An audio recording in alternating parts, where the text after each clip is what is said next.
I've had just about every adventure I've wanted to, and this seems like a good place to leave off. Because if I keep writing, then I might not know when to finish this poem. If I keep living like this, I might not know when to stop. But this poetry slam is the last thing on the list.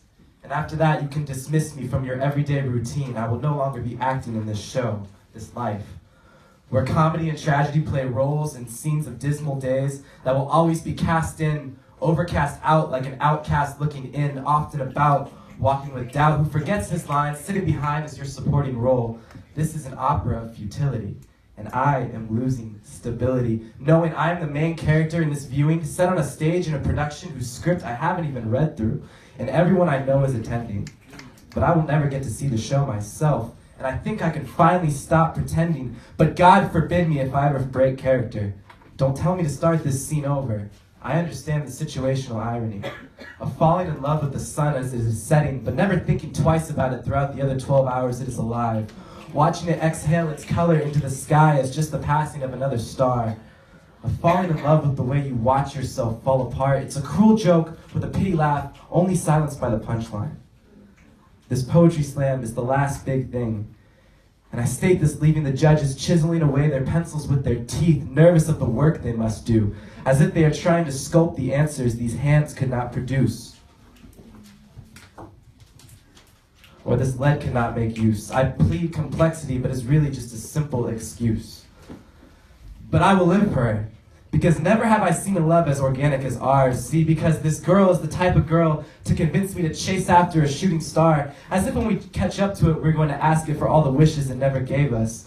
See, because this girl puts her faith into humans and doesn't leave it up to God to save us. I will extend the length of my heartbeat to match the tempo of these promises made under dead skin. See, because this girl is an old book with few words on the cover and no understanding until you look within. Her mind is a flourishing garden that embraces all unity, with brightness inside showing drive like headlights of ambiguity. My instinct is to follow her intuition, because if I can be like her, be with her, I can experience beauty. Her lips have the curve of a question mark, as if she could read my mind in every conversation, the kind of punctuation that follows our every situation, never knowing what to say, but never forgetting how to feel. You leave me in wonder.